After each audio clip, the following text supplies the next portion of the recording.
the #1 way to ruin D-Day for the Nazis. One double agent who gave them bad information about the Allied invasion. Before we get into it, remember to subscribe so you're the first to know when we release our next awesome history. And with that out of the way, let's go back to World War II. It's June 6, 1943, and in a small apartment in the suburbs of Madrid, Juan Pujol Garcia is radioing the German military attaché, waiting anxiously for a reply.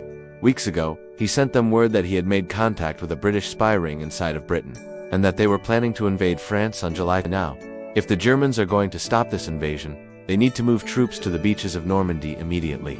Will they take him up on his offer? And more importantly, will they fall for his plan to double-cross the Allies? Let's find out. Garcia's story began 5 years earlier when he was a young Spanish reporter. But when the Spanish Civil War broke out between the Republicans and the Nationalists, he took sides. When Germany and Italy invaded, he saw an opportunity to fight fascism and join the Republicans. That is, until the Nationalists won the war and he fled to Britain. There, hoping to get the Allies to help him get back to Spain, he told them what he thought they wanted to hear. He claimed that he was a high-ranking member of the German Abwehr, also known as British intelligence. To help bolster his cover, he even made up a radio code and some non-existent superiors. It wasn't long before the British intelligence officers bought his story, and by 1943, he was receiving regular assignments from them.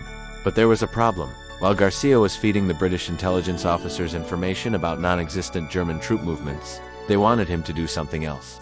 They wanted him to go to Germany and report on actual troop movements. And not only did he have no contacts in Germany, but he didn't even speak German. With his cover blown, Garcia realized that he had only two options. Either he could get on the first ship to the United States and defect, or he could try and double-cross the British and make up a story so good that the Germans would hire him. And that's exactly what he did. He sent them word that he was willing to defect and that he could give them valuable information on the upcoming Allied invasion of France. And the Germans fell for it, sending agents to meet him in Madrid. Once there, he fed them lies, telling them that the Allies planned to use inflatable tanks filled with explosives to blow up the German defenses and that the real invasion would come at a later date. Then he offered to have one of his British handlers captured so the Germans could interrogate him and get more details.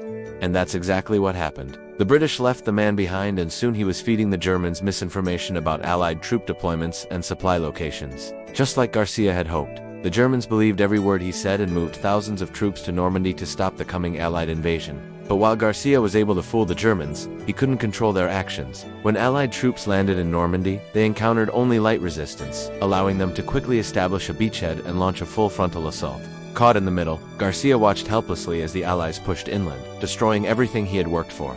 In fact, he even had to flee Madrid as the Allies closed in. Although he had tried to warn the Germans about the upcoming Allied invasion, he still managed to escape to Germany, where he continued to feed the Germans false information until the end of the war. Though he had done his best to deceive the Germans, the war wasn't kind to Garcia. His wife was killed in a bombing raid, and his son died of starvation after being separated from him during the war. After Germany fell, he was caught by the Americans and imprisoned for his crimes against the Allies. However, he was soon released, and he spent the rest of his life trying to clear his name. Although he was successful in doing so, he's still considered a war criminal by some and a hero by others. If you want to learn more ways that people have affected the outcome of wars, stay tuned for more information. And remember to subscribe so you don't miss any of our awesome videos.